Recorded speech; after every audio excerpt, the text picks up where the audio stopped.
Hello, this is John Armwood on the Armwood Opinion channel here on YouTube, and I'm here to talk about things that have been going on politically over the past couple of weeks. We've seen the Democratic Party still split very deeply over the issue of the impeachment of Donald Trump. We've seen more evidence coming out about Brett Kavanaugh, the Supreme Court justice who was nominated and appointed, nominated, and confirmed to the Supreme Court a year ago. More evidence that he perjured himself in front of the Senate in the hearings. More evidence that the FBI did not talk to a number of key witnesses who describe some very, very lewd and crude behavior by Brett Kavanaugh that he lied about on the stand. And there were 25 witnesses that were not interviewed by the FBI at the direction of the White House. So clearly there was a cover up. And we've seen a fight over whether what's going on in the House of Representatives is an impeachment investigation or not. Let's be clear about this, because lawyers generally who know constitutional law actually understand this. Many of the people in the media do not and are spreading misinformation. And politicians are trying to fuzzy the line to cover themselves politically. There is no formal impeachment inquiry going on. With a formal impeachment inquiry, as happened with Bill Clinton, as happened with Richard Nixon, constitutional powers are at stake, and you couldn't have a situation where the president orders his subordinates not to turn over information that has been subpoenaed, because you'd be able to go to the courts. And since the Congress has the power of impeachment in a formal impeachment inquiry, the courts would grant them that request. Nancy Pelosi has been playing games and has been quite dishonest in this proceeding. It's really since the beginning of the year. She does not want a formal impeachment inquiry because she doesn't want impeachment. She was looking for the safest route for her to retain power and for her to please her wealthy donors. Those are her two major concerns. The integrity of our constitutional system is not primary in her mind. Neither is honesty, quite frankly. And I mean, she's been quite dishonest in this matter. We don't have a formal impeachment inquiry. We have an investigation going on, and the investigation, according to Nader, who's the head of the Judiciary Committee, is to look into matters of possible impeachment and then decide whether there's going to be an impeachment. That is not a formal impeachment inquiry, no matter how he tries to fudge the line. A formal impeachment inquiry is putting forth evidence to see if there is evidence of specific charges or what are called bills of impeachment. We already have the evidence of the Mueller report, which gives us 10 counts of impeachment where the evidence is already there. We know that the Senate is not going to remove him from office. If Nancy Pelosi would rally her Congress members, the members of her caucus, behind impeachment, it would pass. She already has over 100 members who have called for Trump's impeachment. There's some people in border states who are concerned. But if she called for it, it would put political pressure on them. And if she used the power of the purse, her fundraising ability, said, "You want my funds, you vote for impeachment," it would happen. So the villain here is Nancy Pelosi. And of course, the devil in this situation is Donald Trump. I've been saying this since March of 2019 that Pelosi has been the problem. And initially, I was getting some pushback. Now, people, I think, are finally wising up. It's not a very difficult thing to see, especially if you have any understanding of the American political system or legal system. Okay, on top of that, we have all of the issues going on with Iran and the Trump administration seeming to be wanting to hike up the tension between the two countries, but without really going to war. What's interesting is that John Bolton, the national security advisor, was fired a little over a week ago. He is someone who has long sought a war with Iran. So if Trump was real serious about a war with Iran, he probably would have kept Bolton. It seems more likely that he's using this crisis with Iran over the attacks on Saudi oil facilities as a political weapon to gin up his base, to rally his base with the coming election. That's what that is really about. But I don't seriously believe that the United States is crazy enough to go to war with Iran. The reason I say that is that Iran is not Iraq. It's a much more populous country.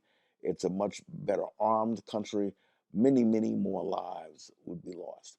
We know that around 125 to 150,000 civilian, I'm saying civilian lives, were lost in Iraq.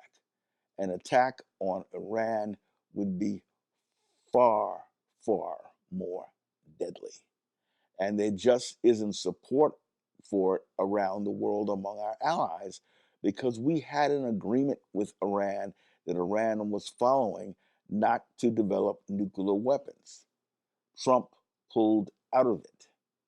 He pulled out of it, it appears, because he's pulled out of anything that Barack Obama was involved with. He has this complex about President Obama. And obviously, it's racial. It started long before he was the president when he was calling him not an American citizen and lying and said he had all these people in Hawaii that were saying that he wasn't. Eventually, in 2016, he admitted that he was born in the United States and was a citizen. So Trump's has absolutely no integrity. So we have a lot of things going on. We have the potential of a conflict with Iran, which I think is largely ginned up. It's not real. We have the corruption of the Trump administration. We have it's turned out that American Air Force people have been staying at Trump facilities overseas, that Trump has been profiting from the U.S. government by having soldiers stay at his property when where they're going is like 3-4 hours away. We had Vice President Pence staying at at Trump's property when where he's going is 3 or 4 hours away. Now understand, this is clearly unethical behavior, but it's not in a violation of the Emoluments Clause. The Emoluments Clause talks about foreign officials, foreign figures, princes, etc., from other countries. This is straight out self dealing, straight out corruption. It is impeachable under the misdemeanors and high crimes provisions of the Constitution, not the Emoluments Clause. It's just a sloppiness that we're seeing in the American media, which, quite frankly, it's pitiful.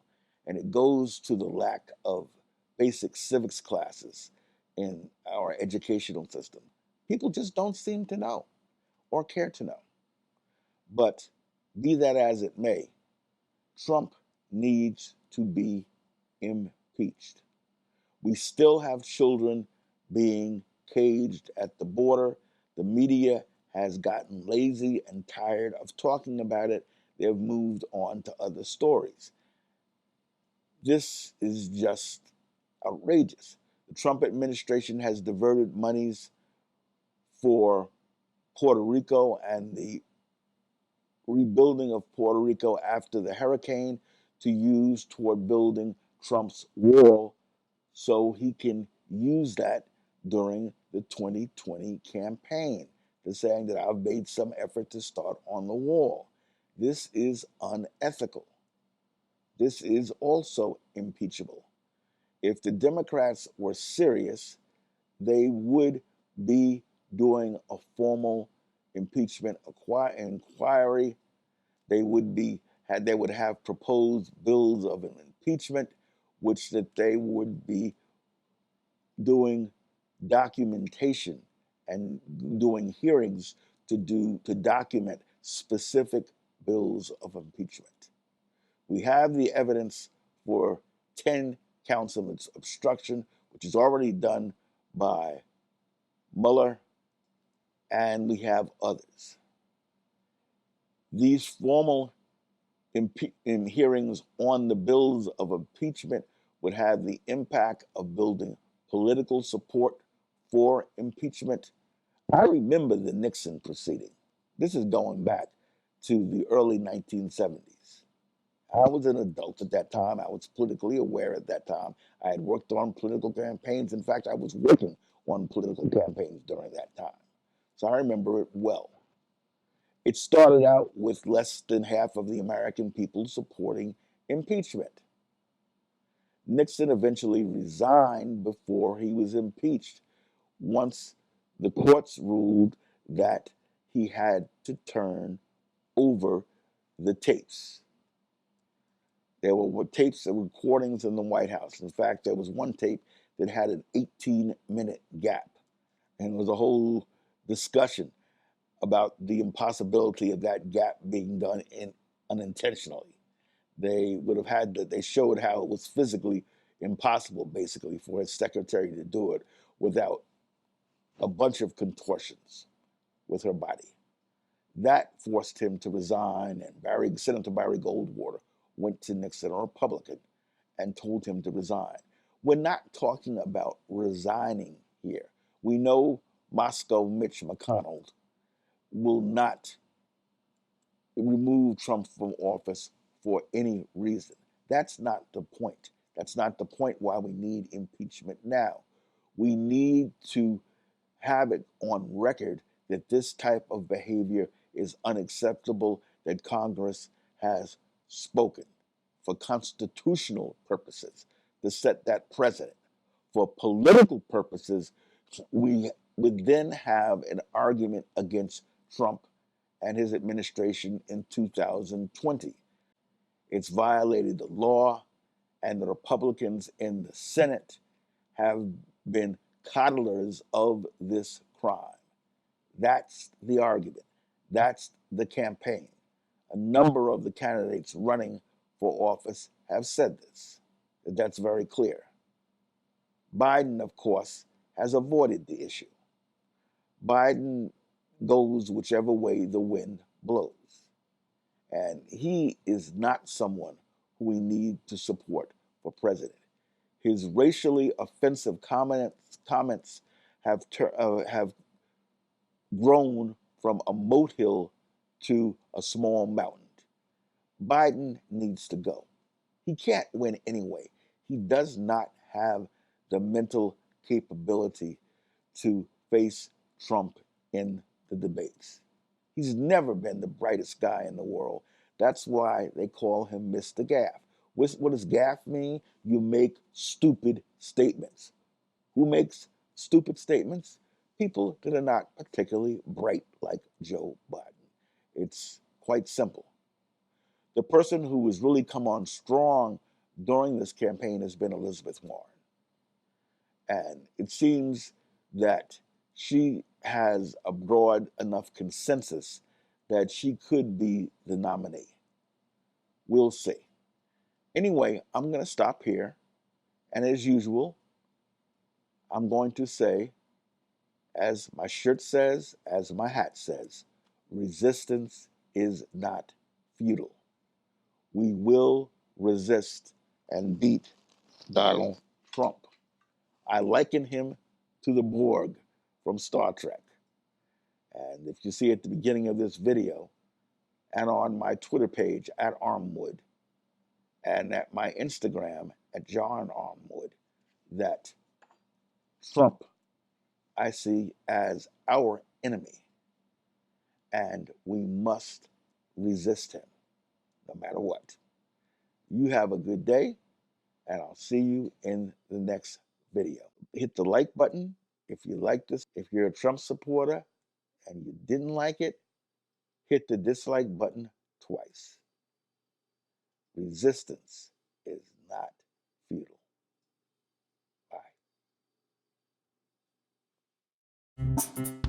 Bye.